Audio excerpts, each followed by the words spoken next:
Hello everyone, কেমন আছো সবাই? আশা করি সবাই খুব ভালো আছো, সুস্থ আছো। আমরাও খুব ভালো আছি। Welcome to my another new blog.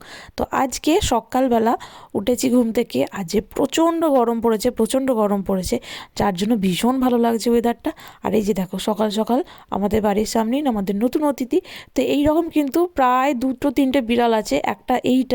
একটা আছে অ্যাশ কালারের, আর একটা আছে হচ্ছে ব্রাউন কালারের, ডিপ ব্রাউন কালারের।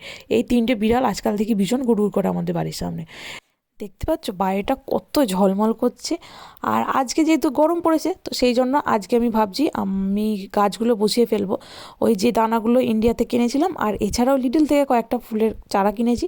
তো সেইগুলোই, এই যে দেখো, এটা একটা হচ্ছে গাঁদা ফুলের চারা। তো এখানে সমস্ত কিছু লেখা আছে, কতটা পুঁতে মাটিতে বসাতে হবে কি না কি। এরপর আর একটা আছে, এইটা আছে মিক্সড চারা, মানে গাঁদা ফুল আছে, আরও অনেক রকম ফুল আছে, সেই সব ফুলের চারা। এটা অ্যাকচুয়ালি চারা নয়, এটা হচ্ছে স্ট্রাইপ। তো এই সাদা স্ট্রাইপের মধ্যে দানাগুলো ভরা আছে, তো সেইগুলো। তো এইগুলো মনে হচ্ছে থোকা গাঁদা হবে। তো এইটার নাম লিখেছে জিনিয়া এলিগ্যান্স। তো জানি না, গাঁদা ছাড়া অন্য ফুলও হতে পারে। এছাড়া আর একটা নিয়েছি, এটা হচ্ছে ডোয়ার্ফ অ্যাস্টার্স। এটাও হচ্ছে মিক্সড কালার আছে। তো এইটাও হচ্ছে দানা।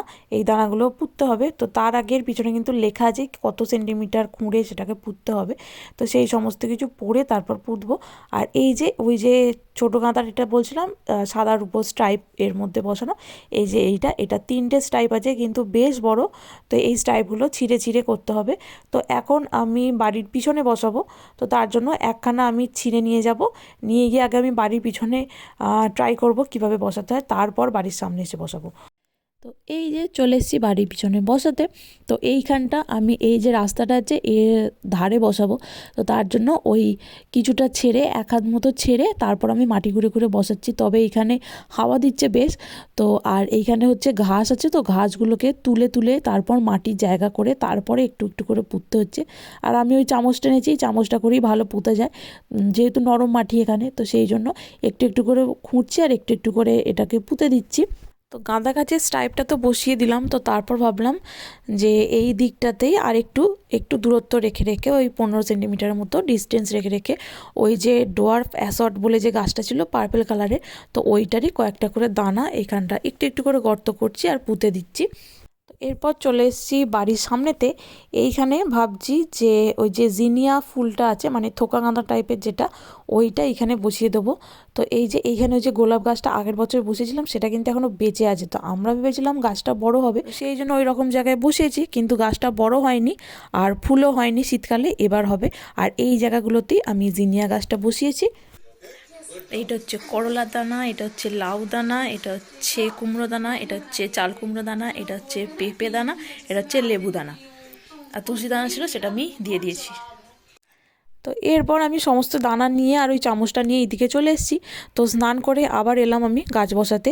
তো এই যে সেই জন্য একটু রোদ্দা পড়ে গেছে, আর এই দিকে কিন্তু বেশ অনেক ঘাস আছে। তো আর বেশ মানে শক্ত ঘাসগুলো, যার জন্য ঘাসটা তুলতে ভীষণ কষ্ট হচ্ছে। তো সেই ঘাসগুলো তুলে তুলেই মাটি আর খুঁড়ছি না, নরম মাটি বলে ওই দানাগুলো জাস্ট পুঁতে দিচ্ছি। তো এইভাবেই আমি সব কটা দানা পুঁতে ফেলবো। আর পোতার পরে যেহেতু ঘাসে তো ঘেরা, তো মানে বোঝা যাচ্ছে না কোথায় আমি গাছ পুঁতছি। তো তার জন্য কয়েকটা ডান্ডি এনে এই জায়গাগুলোতে পুঁতে দেবো, যাতে বোঝা যায় যে এই জায়গাগুলোতে আমি গাছ বসিয়েছি। তো এরপর এদিকে আমি চলে এসেছি, ওই যে ডোয়ার ফুলগুলো ছিল ওগুলো বাকিগুলো নিয়ে চলে এসেছি এদিকে বসাবার জন্য। তো এগুলোও ওরকম ওই 15 সেন্টিমিটার ডিস্টেন্সে বসাতে হয়, ওই 1 সেন্টিমিটার মতো গর্ত করে। আর এখানে কিন্তু পিছনের থেকে আরও বড় বড় ঘাস আছে, যার জন্য আরও অসুবিধা হচ্ছে। আর আমি জানি না এখানে হবে বলে, তার কারণ ঘাসেতে মানে ঢাকা পড়ে যাচ্ছে, যার জন্য রোদ হয়তো ঠিক করে পাবে না। তো জানি না। আর আমি ভেবেছিলাম ওই দিকটা লাইন বরাবর বসাবো, কিন্তু ওই দিকে ওই যে গাড়িটা আছে ওটা আমাদের পাশের বাড়ি। তো সেই জন্য আমাদের যে ডাস্টবিনটা, সেটা বের করার জন্য আমাদের মাটির উপর দিয়ে বের করতে হয়, যার জন্য ওখানে গাছ বসালে গাছ হয়তো মরে যেতে পারে। আর এইখানেই আমি সমস্ত দানাগুলোই পুঁতে ফেলবো। আর আমি যখন গাছ পুঁততে এসেছি এদিকে, আমার পাহারাদার এইখানে এসছেন আমার পাহারা দিতে। আর এখন আমি মানে প্রত্যেক দিনই প্রায়, বিশেষ করে যখন রান্টু থাকে না, অফিস যায়, তখন আমি এখানে দরজা খুলে দাঁড়াই, কারণ এখানেই রোদটা আসে। এইটাই যেহেতু আমাদের দক্ষিণ দিক, সেই জন্য। আর এইখানে তখন রুদ্রাংশ এখানে বসে থাকে আর আমি এখানে দাঁড়িয়ে থাকি, আর আমরা দুজনেই এইভাবে এখানে রোদ পোয়াই। আর এই যে এবার এইগুলো নিয়ে আমি ভিতরে চলে যাই, কারণ এখানে এখন বেশ ঠান্ডা হাওয়া দিচ্ছে। আর এইটাতে আমি বসেছি তুলসী গাছ, আর ওইটাতে আমি বসেছিলাম কৃষ্ণকলি গাছ, সেটাই মাঝে মাঝে বেরোয় কিন্তু ফুল হয় না। আর এই দিকে দেখো এই দুটো ফুলের গাছ এখানে আপনা আপনিই হয়েছে, আমি জানি না ওগুলো কী ফুল, কারণ এখানে ফুল গাছ সম্পর্কে আমার কোনো আইডিয়া নেই। মাঝে মাঝেই এখানে ঘাসের মধ্যে বিভিন্ন নাম না জানা ফুল ফুটে ওঠে, যেগুলো দেখতে ভীষণ সুন্দর লাগে। চলো এবার আজকের মতো কাজ কমপ্লিট। তো আবার কিছু যদি গাছ বসাতে চাই পরে দেখব। এখন প্রচণ্ড খিদে পেয়ে গেছে, চলো রুদ্রাংশকেও খাইয়ে দেবো আর আমরাও খেয়ে নেবো। আজকে যেহেতু রোদ বেরিয়েছে তার জন্য আজকে আমরা ঠিক করেছি বাইরে বসে খাবো। তো আমি অনেক দিন ধরে স্ট্রবেরির দানা ফেলছি বাড়ির সামনে এবং পিছনে, গাছটা এখনও হয়নি। আর কালকে গেছিলাম লিডিলে, তো ওখানে গিয়ে দেখি বেশ কয়েকটা স্ট্রবেরির চারা এসছে, তো সেগুলোই তুলে নিয়ে এসেছি। তো ওটাই দেখবো, রান্টুকে বলবো পরে ওকে বসাতে। আর এখন আমি পাঁপড় সেঁকছি, তো মাইক্রোওভেনে 30 সেকেন্ড করে এইটা ঘুরিয়ে দিলেই পাঁপড়টা বেশ সুন্দর হয়ে যায়। তো এইটা মানে দুবার করে উল্টাতে হয় এই পাঁপড়টা। তো এই যে দেখো আগে একটা পাঁপড় হয়েছে, ভীষণ সুন্দর হয়েছে। তো ভাজতে গেলে অনেকটা তেলে ভাজতে হয়, আর ওটা খাওয়াও আনহেলদি। তো যেহেতু মাইক্রোওভেনে করতে শিখে গেছি, তো সেই জন্য এখন আমি মাইক্রোওভেনেই সমস্ত শিখি। আর এখন রোদ বেরিয়েছে বলে আমরা ফোনে আগের দিন ওয়েদার দেখে নিয়ে জামা কাপড় কাচি। আর গরমকাল পড়েছে বলে প্রায় সমস্ত জামা কাপড় কেচে শুকুর দিয়েছি। আমরা এখন একসাথেই খেতে বসি, মানে বিশেষ করে রুদ্রাংশ আর আমি একসাথেই খেতে বসি। তার কারণ আমি যদি রুদ্রাংশকে হাতে করে না খাইয়ে দিই তাহলে ও খেতে চায় না, তো সেই জন্য আমাকে ওর সাথে খেতে বসতেই হয়। তো এই যে ডিমের ঝাল আর ভাত করেছি, তো ওর বাবাকে আপাতত খাওয়াচ্ছে, তো এরপর আমি গিয়ে ওকে খাওয়াবো। তো কালকে দেখে এসেছিলাম একটা আপেল গাছ এসছে, তো সেইটাই আমি কিন্তু কিনতে বারণ করেছিলাম রান্টুকে, কিন্তু আজকে সকালবেলাও গিয়ে নিয়ে এসেছি আপেল গাছটা। তো আমি ভেবেছিলাম দানা ফেলে করবো, তো রান্টু মানে অতটাও তর্স হয়নি, তো সেই জন্য একবারে বড় গাছ নিয়ে চলে এসছে। তো এখনও ওটা পুঁতবে, মানে খাওয়ার পরে ও বলল। তো তখন আমি বললাম তাহলে আমার স্ট্রবেরি গাছটাও পুঁতে দিও। আর এই যে ওই দিকটায় অতটা রোদ নেই, ঠান্ডা লাগছিল, তো তার জন্য আমি আবার এই দিকে চলে এলাম জঙ্গলের উপরেই। আর রুদ্রাংশ এখন নিজের হাতে সমস্ত খাওয়ার চেষ্টা করে। আর কিছু জিনিস যেমন ওই ভাত চিঁড়ে এই ধরনের জিনিসগুলো ছাড়া সমস্ত ফল সমস্ত জিনিসও নিজের হাতে খেতে পারে। তো সেই জন্য ওকে আমি পাঁপড় দিয়ে দিয়েছি, ওইটাই ও এখন খাচ্ছে ভাত খাওয়ার পরে।